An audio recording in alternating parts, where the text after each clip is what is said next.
just get it done and put it up. I've gotten to a point where I'm like, you know what, it might not be perfect, but let me just put it out there. And with the internet nowadays, it's so easy to get your art up on Tumblr, to get your art up on Twitter, get your art up on Facebook, get your art up on Instagram, and there will be somebody out there that will like it. Yeah, absolutely. And you never know until you put it out there, right? Right. And just because it doesn't look like...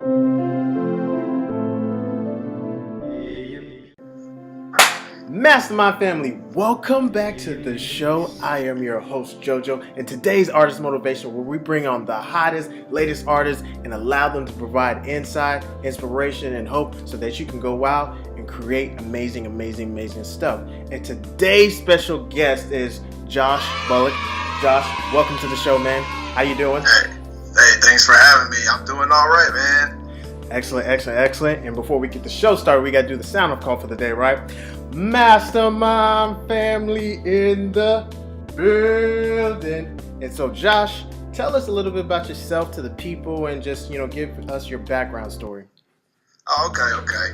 So basically, first of all, I never thought I'd be doing comics. I actually went to school for animation. I graduated from the University of St. Francis, and it seems like years ago, but it was back in 2013. So for some of y'all, I feel old. But I went for animation originally, and man, the animation market it's so hard to find a job. And especially like if you're trying to go out to California and do something out there, or even in Atlanta, there's an animation scene coming out there as well. So I started a YouTube channel, Sky Legend Animation, a while back. Okay. And then that led to me getting an animation job at Smash Bits Animation, which they do a bunch of crazy. They do a bunch of crazy, wacky videos, basically parodies. Okay.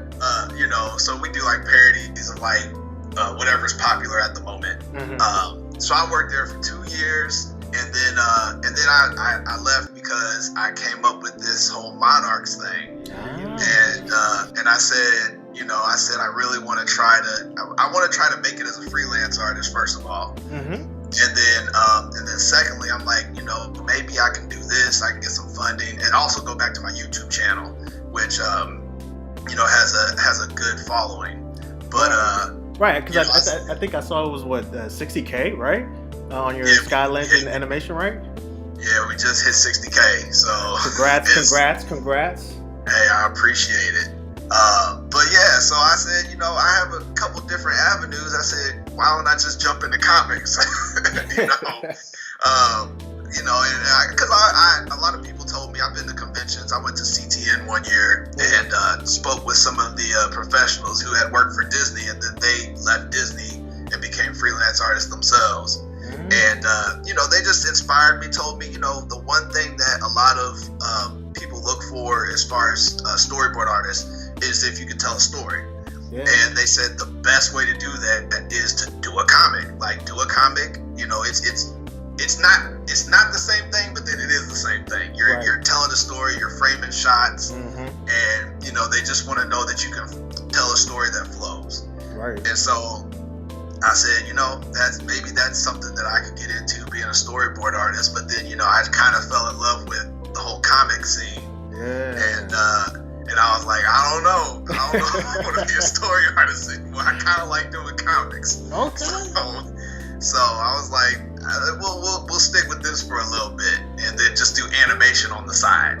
So that's pretty much what I've been doing, man. And and keep going. Man, that's really awesome. And so I've seen some of like your clips on YouTube as far as like Sky Legend Animation, and it's very detailed, and it's just like I see, I guess where you went to school. That you went to school for animation, right? Yeah. Went to school for it. That's crazy. And now you're in the comics, and that's what you want to focus on primarily, right? Yeah. So I'm focusing on that, and then doing some freelance stuff on the side to pay the bills. Okay. But yeah, man, I'm hoping if Monarchs can, I'm hoping to do full-time Monarchs eventually. Yeah. And then that way I can get the comics out a lot quicker than I've been getting them out. Absolutely. So, okay, how do you manage like wanting to work on, your passion projects versus, doing freelance work to pay the bills? Like, how do you manage that? So basically, I guess I try to allot time to both where I'll say, okay, I'm gonna take like a week or 2 weeks to work on a freelance project, and then I'll say, okay, in that time that I'm working on the freelance project, I might do like maybe 2 pages or 3 pages of Monarchs, but I won't work on my YouTube channel at all. And I'll just put that to the side. And if I do anything for that, I'll like upload. I have like Sky Legend Draws videos, which is just me doing speed drawing. And, because that doesn't take long to do. And so I'll throw that up just to kind of have content consistently coming up. And then I'll focus on Monarchs and the freelance stuff. And then when I don't have a freelance job coming in, that's when I'll focus on, my channel as well as Monarchs. So essentially Monarchs is there no matter what. But it's just either or, whether it's the channel or freelance. Okay. So then would you say that for your future goal is to be, full-time Monarch and not really do so much freelance work? Or are you still gonna do that? If I can work full time on my YouTube channel, that'd be good too. But if I can work full time on Monarchs, which I really want to invest in, then that would be I'd basically drop freelance, because that would be my job. I'd be like, let me make sure that I have constant art coming out. Let me make sure that I have constant pages coming up, consistently. Yeah. So. Okay. So Josh, like, why did you go to school for animation? Like, what was going through your mind at that time to do that? Man, a lot of people, I know they don't know what they want to do. Heck, there's a lot of people in college that still don't know what they want to do. Right. But man, I've been wanting to do this since I was like in kindergarten, man. I've been drawing since then. I grew up with all the old cartoons, the Hanna-Barbera. Okay. I remember the day I had pneumonia, and what age was I? I think I was like 7 or 8. And I remember coming home after being in the hospital for I think a week, and my dad had recently gotten us Cartoon Network. So because before then we didn't have Cartoon Network and Nickelodeon, so this was new to me. Yeah. So as soon as and I was like, on cartoons all the time, what? So I started watching it, man, and I was just watching the Flintstones and Looney Tunes, and I know a lot of people, a lot of these kids today may not realize how big that was back then, but I was watching Looney Tunes and all that old stuff. And I was like, oh man, this is what I want to do. Like, I want to animate, I want to create cartoons. And then stuff like Dexter's Laboratory came up, and Johnny Bravo, and I was like, yes, this is my thing. Yes, I want to do this. And then and then a little something came along called Dragonball. Yep. and that's really what got me. I remember coming home from school every day. I think it was at 3 o'clock. Yeah. 3 o'clock. My butt was in front of the TV and watching the Frieza saga. Right. Because I had to know what was going to happen, man. That is funny. Man, that is too funny. That's kind of what keeps, like, you go, you like, man, what's going to happen next? They keep storytelling and, cutting off where you like, man, come on, y'all was spending talking most of the time. Yeah, so yeah, man, my butt stayed in front of that TV just to see what would happen. I was like, man, Goku better whoop Frieza's behind. and so yeah, man, so I that's really what got me. And then it was Dragon Ball, and I remember just after I saw that I remember getting drawing books from Dragon Ball Z, and then the Trunks saga came all up, or the Cell saga came up with Trunks and all that. Mm-hmm. So I was like, oh yeah, I got it. This is what I want to do too. So I was all over the place. Okay. But then when I got into high school, my parents wanted me to be an architect, and math ain't my thing. So I was like, how am I going to do this? But I didn't realize that money was in the animation industry, and money was in comics. Like, I didn't realize that, and so it didn't really hit until I got to college, and I was like, yo, I can go and get a degree in this. Like, this is real. Yeah.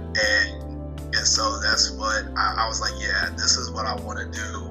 And and with an awesome professor who pushed me along and really kicked my butt, like, I was able to make it work. Yeah.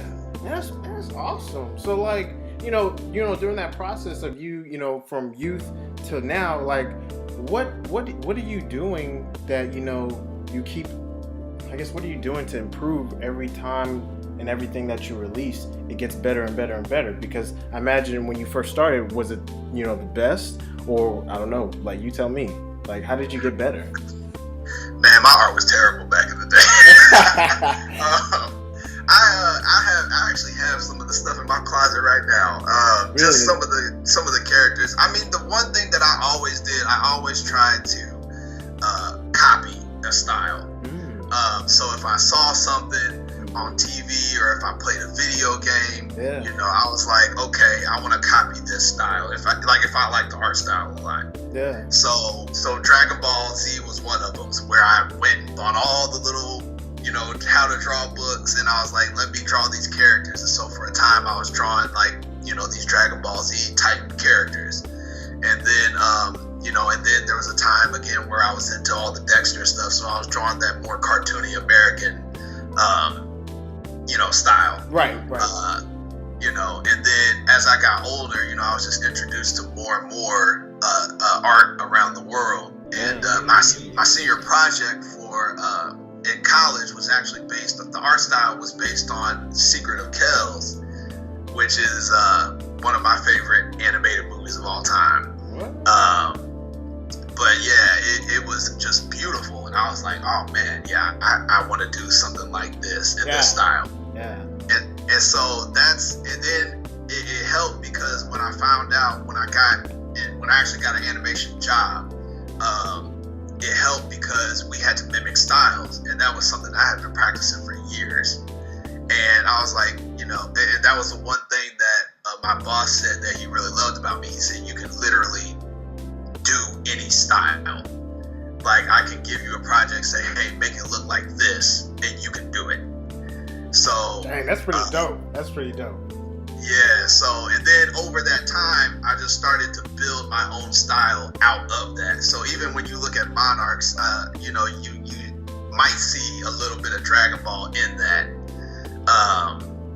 style, but I was able to evolve it to becoming its own thing. And there's even characters that I drew up. It look okay. Wait. Did you get one of those characters? Look like Mr. Popo, like straight up. Like, it reminds me of Mr. Popo, like the way they're drawn and the way they look, the eyes. Was it Blacklist? Yeah. Yeah, he had the yellow hoodie. Yeah. Yeah. Because I was like, that looks like Mr. Popo. yeah. Definitely. I was inspired by all that stuff. Even the issues with it as well. 100%. Oh yeah. That's cool though. So like, okay, so I seen in Monarchs, like, what's up with the bushy brows? Like, where did the inspiration come from there? Like, why is that? Why do all the characters have the bushy brows? So when I was, again, going back to the Dragon Ball Z phase, they all had those thick brows.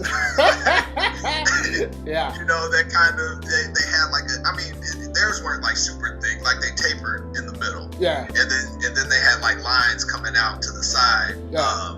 leading into their hairline. Yeah. And so I used to draw that a lot with my characters, but I used to draw it exactly like how Dragon Ball Z had it. And so I was like, well, what if I did a variation of that, but just gave them bushier eyebrows? And because in my cartoon style that I do and that I was doing when I was working at Smash Bits, a lot of my characters had that bushy eyebrow look.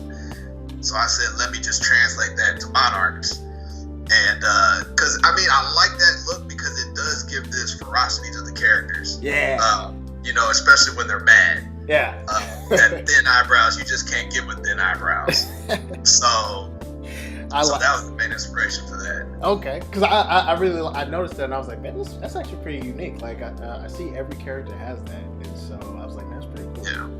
Yeah. And then something else that I noticed on the Monarchs was like the crown, and this is gonna be my last question with the Monarchs because I'm just very intrigued. What's with the crown? One of my favorite artists of all time is Basquiat. Okay.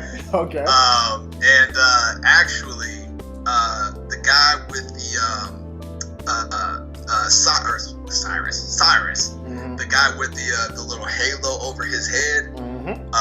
I took, so basically I studied some Basquiat art. Okay. And I was like, you know what? Why don't I base some of my character designs off of his style? Yeah. And so that's where his whole halo head came from. He had an art piece where it was this skull looking thing with that halo. And I was like, yo, this is dope. I wanted to turn this into a character. Like this is and then like the crowns, Basquiat always had crowns. It was crowns everywhere. And obviously a lot of people have taken that and put it in their own art as well. So I'm not the first person to do that. But I just wanted to give the crowns a kind of a different meaning. Because they have a meaning in Monarchs. I haven't gotten there yet to what they mean. Yeah. But there's a reason they're in there. Okay. I'm just intrigued by the story. So that's why I'm asking all those questions. So, okay, Josh, what are some tools that you found useful as an artist that people could use and benefit from? Honestly. Yeah. So one of the tools that I found out recently, meaning recently this year, was Clip Paint. That program is amazing. That program can do anything, man. I'm not a big illustrator as far as like Adobe Illustrator person. I can't stand that program. and like that program is the best way to get like these super clean vector lines. Mm-hmm. And so when I started using Clip Paint and they had like a vector feature in there, I was like, oh man, this is what I need. Yeah. And that's and it allowed me to get these clean lines and be able to really clean up my art.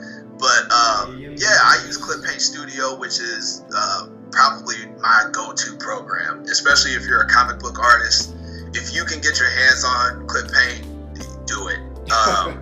They have a whole bunch of sales all the time. I got Clip Paint, I think was it $60? I think I got it for $60. Oh, that's not bad. Yeah, they docked it a lot. I think at the time it was running at least over $100. Yeah, it was like at least I think it was like $150. I think. Yeah, so it was a huge discount. This wasn't like a Black Friday deal or anything. They just did it just to do it. So yeah, I use that. I am a big person who uses Adobe besides Illustrator. I like After Effects. That's a really good program. Man, After Effects can do anything. Yeah. So I use After Effects. I don't use too much Photoshop anymore, besides when I cut things up for webtoons. Yeah. And I work in Animate or Flash to do some animation stuff. So anybody out there interested in animation, if you can get Flash or Animate, sorry, not Flash, Animate. Get Animate, or if you strap for cash, I use Krita, which is a free program. It's open source. Ooh, okay. See? And actually, the recent animation I did that's on my Instagram. That's that I did that in Krita. Really? Yeah. Man, that is dope. Yeah. So Krita's the truth, and it's free. Okay. So like, what are some mistakes that you have seen other artists do that you would recommend them avoid? Ooh, that's a good question. I guess one of the biggest mistakes is criticism. It's gonna come. And no matter how good your work is, it's gonna come.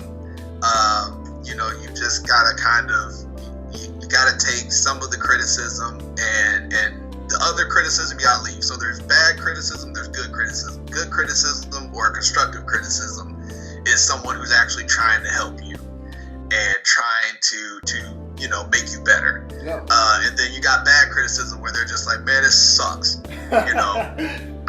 I'm a YouTuber, so I see those comments all the time. It's just, man, this is garbage. And then what I'll do as a YouTuber, I go into the comments and I'm like, well, why is it garbage? Yeah. And they won't say anything.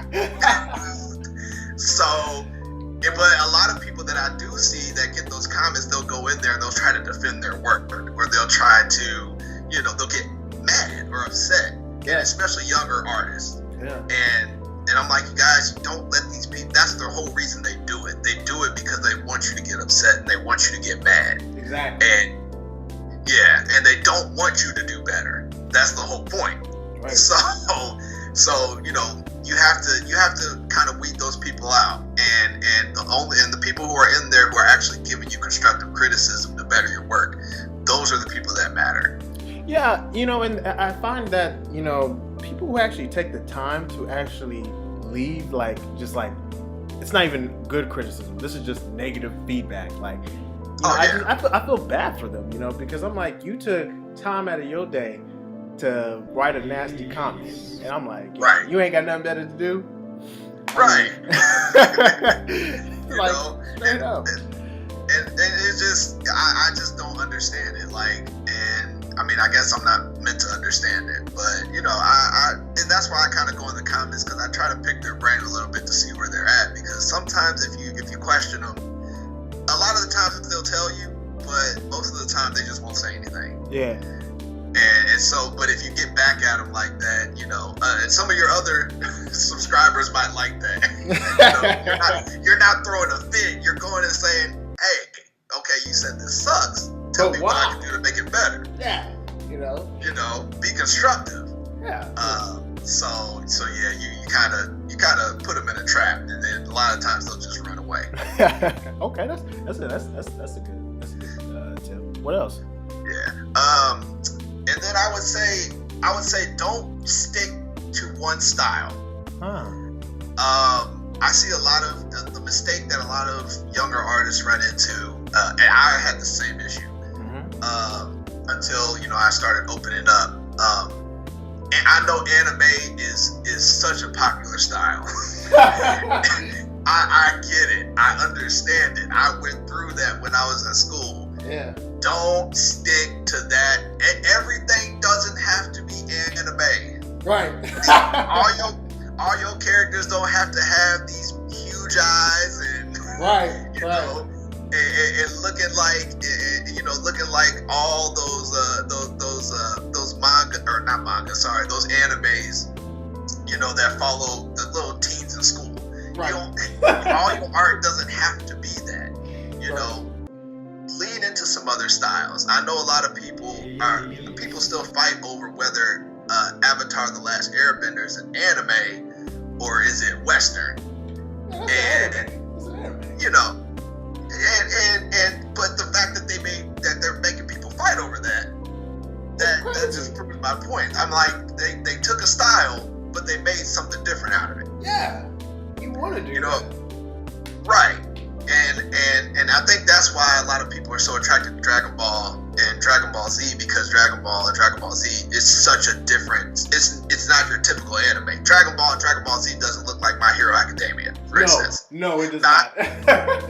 My Hero Academia doesn't look like One Punch Man. Right. You know, and then One Punch Man and all the other two don't look like anything else. Right. You know, that you've seen. Yeah, and that's the point, you know. But I think what I guess people, you know, get caught up in is that, you know, well, in, you know, Japan or, you know, Asia, this is what, you know, they accept, and it's just like, well, you know, make them accept yours, you know, your own style, you know. Right. And if not, somebody else is, 100%. So. Right. So that's another mistake I see a lot of young people make. That's actually really good mistakes to avoid. Man, and like, you know, I guess in other areas that I think artists need to, you know, kind of like focus on, because, you know, I know they want to get into the art and they want to craft their art and stuff like that, but, you know, if you don't get it out to the people, how they gonna know you even exist, right? So my question for you is, how do you promote your work or get your art out there as an artist, and what have you found effective?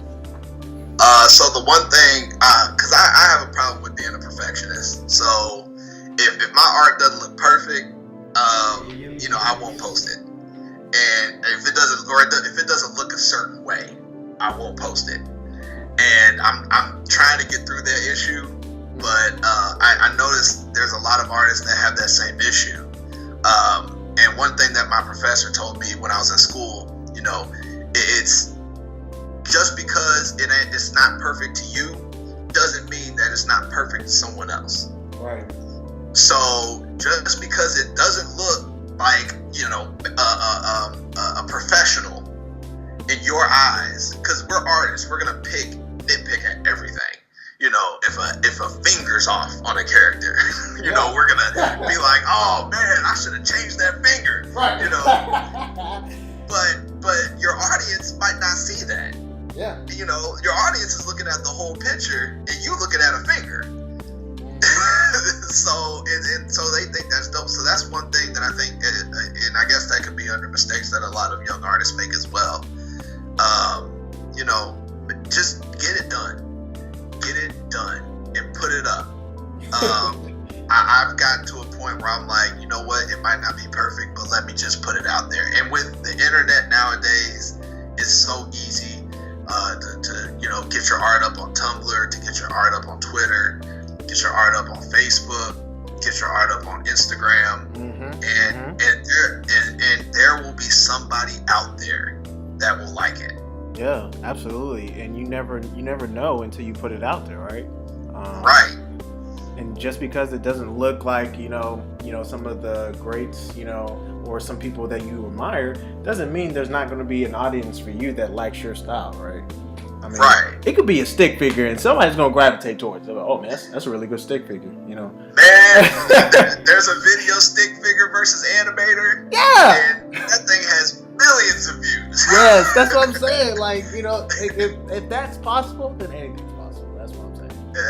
Yeah, especially in today's climate, man. Everything. I mean, it's hard to say what is and what's not art anymore. Correct. You know, somebody's gonna find it as art. Somebody's gonna see that it's beautiful. You know, even if you think it's not. So yeah.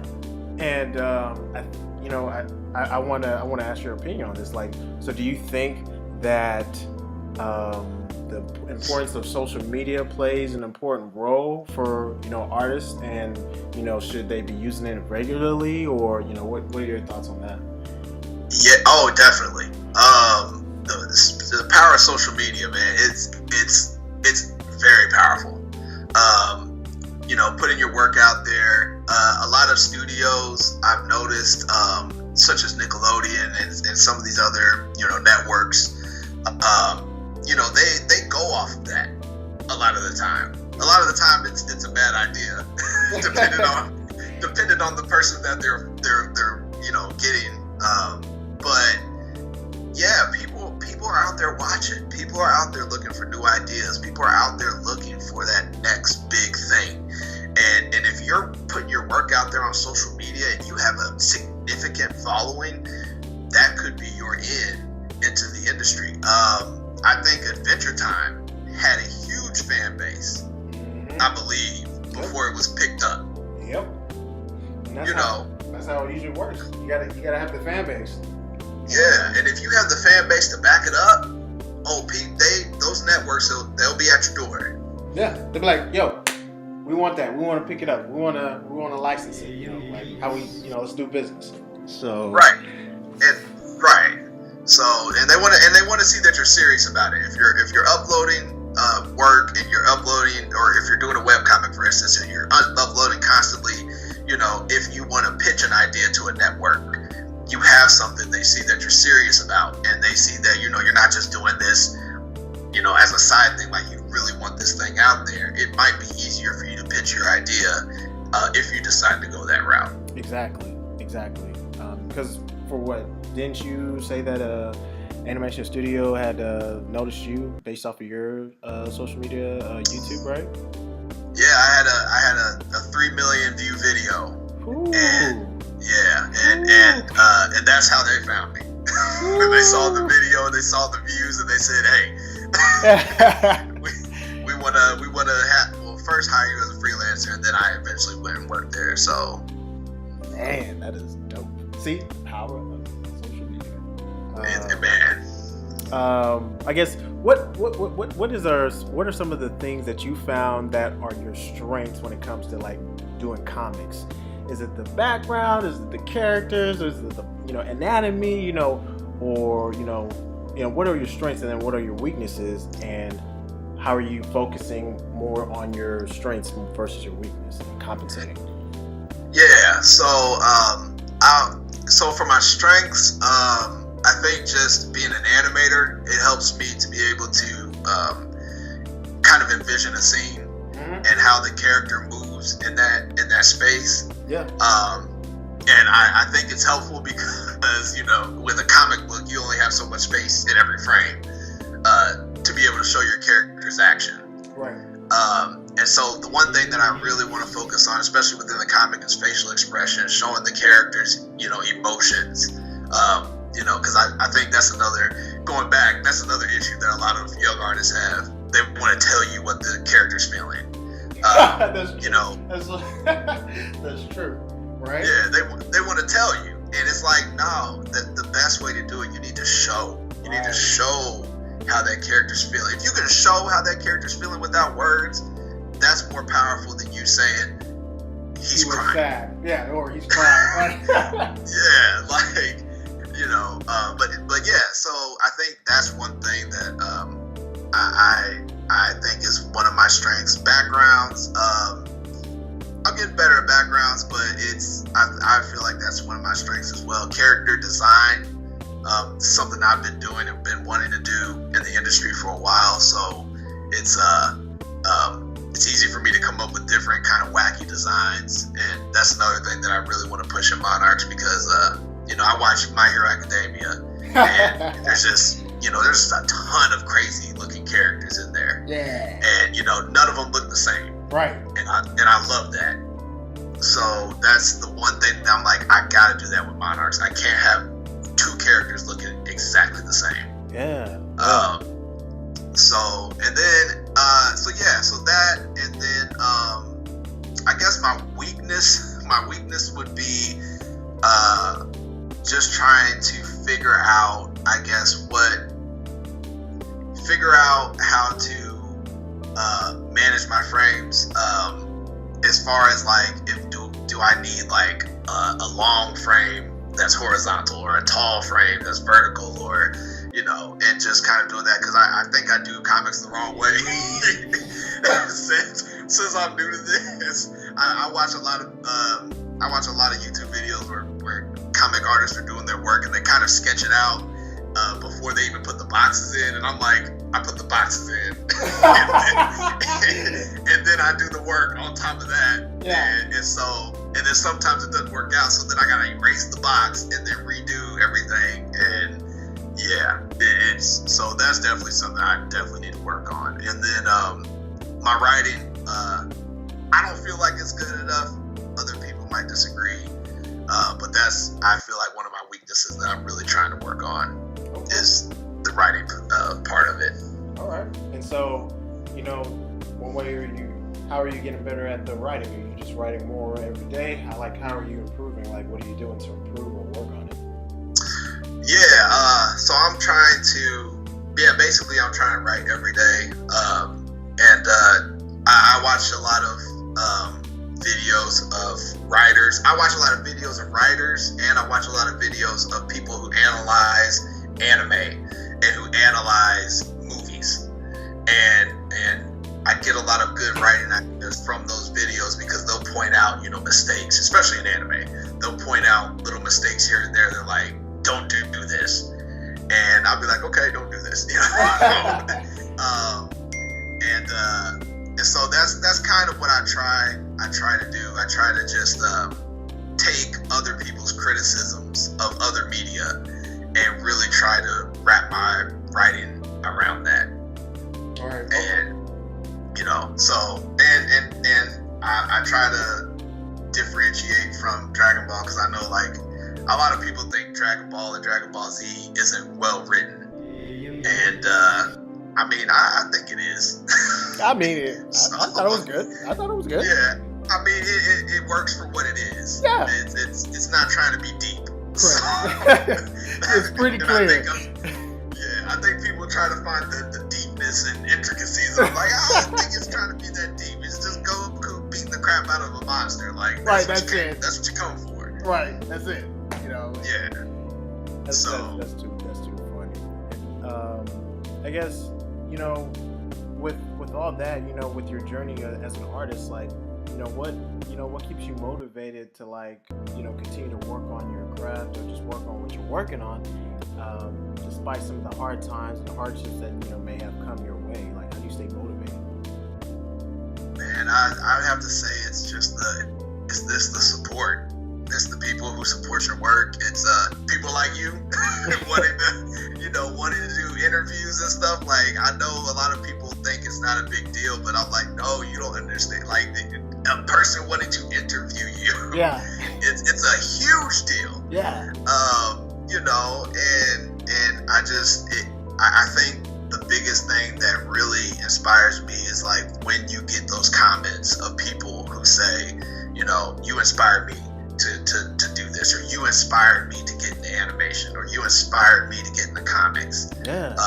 And a lot of people say, I was giving up. I was not going to do this, but now that I see your work, I really want to do this again. Yeah. And that kind of stuff, like, it kind of gets to you inside a little bit. Yeah. And you just, you just really want it's all about motivating and helping people, and being able to motivate other people to tell their stories as well. And that's what I'm all about. And I try to reach out to as many people as I can. I know I'm super busy, but when I have time, I try to reach out to other people. And if they ask for advice, I'll give them advice, or I'll just try to keep in contact with them the best that I can. Yeah. But yeah, that's why you do it. You do it for the people. Yes, that's awesome, Josh. Like, I tell you, you're right about the support system. I mean, if you don't have a really good support system, it's gonna be kind of hard, to, I'm not saying it's impossible, but it's gonna be tough. And you're right, seeing comments like that, do make it like that much, worth it. Like, yeah, now I know. I'm reminded again of why I'm doing what I'm doing, right? Yeah, so. Like, the biggest thing too, as we all know, the legend Stan Lee just passed away recently, and I guess the biggest inspiration was just seeing all of the art that people did, and of him with his characters, and the characters, whether they're crying in front of his grave or they're kind of leading him, into the afterlife or stuff like that. Yeah. Like, that's what motivates me the most. I'm like, I don't care about me and my fame. What I want to do, if I can leave the world, is leave the world with amazing characters, and that people will, whenever I do pass away, those characters will live on. Yeah. Through me. Yeah. And they'll be able to continue on and continues telling stories and all this stuff. Like, I think that was the biggest inspiration. Especially when he passed away and I saw all that stuff. I was like, man, yeah.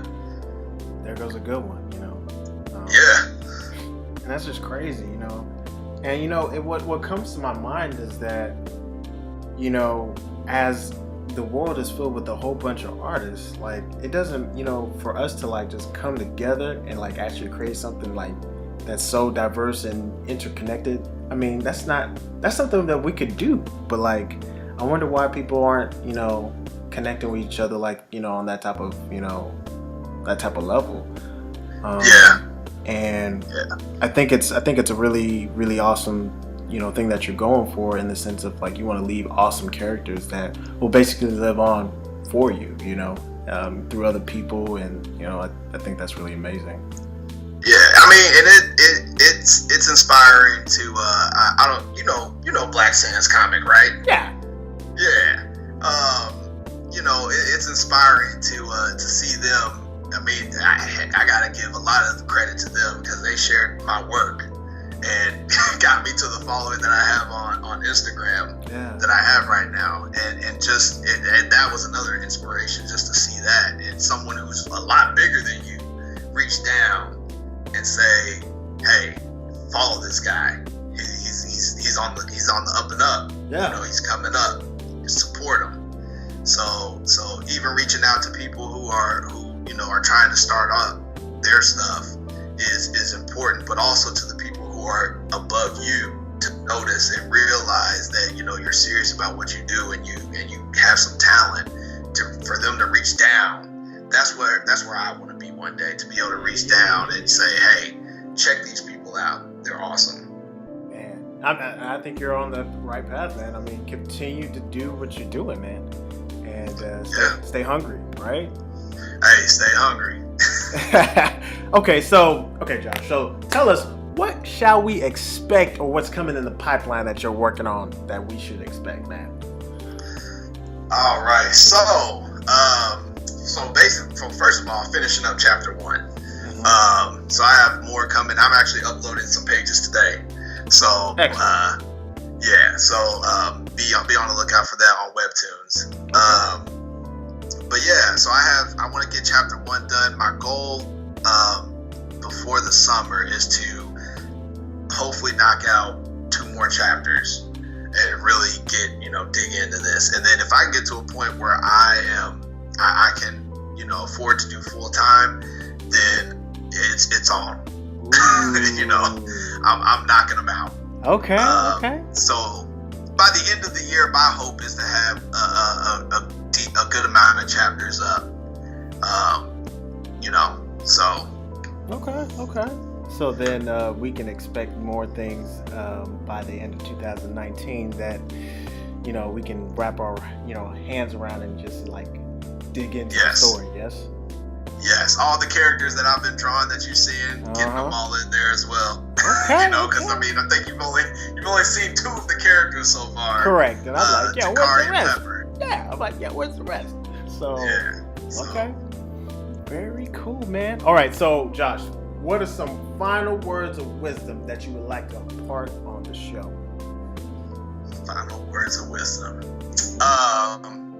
All I would have to say is don't give up. Times have been hard. I know it myself. I've been there where I'm like, I don't know what to do. I don't know what route to take. But don't give up. You have to keep moving forward and keep pushing forward. And like I said, man, if you think that your art isn't perfect, someone out there will find your art perfect. Someone out there will love what you're doing. And if they're able to, they might even support it. Yeah. So, have that confidence in yourself. All you artists out there, have confidence in your work. Yeah. Okay. And make it you. Make it you. Yes. Don't try to copy anime. Make it you. That's right. Man. So. Okay, man, that is awesome words of wisdom, man. Josh, thanks for being on the show and providing hope and inspiration to the people, man. Where can the people find your work at or find you in general? So if you want to find my work, I am on Instagram. That's pretty much where I'm the most active. Monarchs comic on Instagram. And Webtoons, if you just look up Monarchs on Webtoons, it should pop up. And then also, if you would like to support the comic, I do have a Patreon, and that's actually connected to my Webtoons. So you can check out, the Patreon and see if it's worth your time to do anything with it. Excellent. Mastermind family, that is gonna do it for the show. We hope you enjoyed the show with Josh and just providing inspiration and hope to you. And we'll see you guys on the next episode.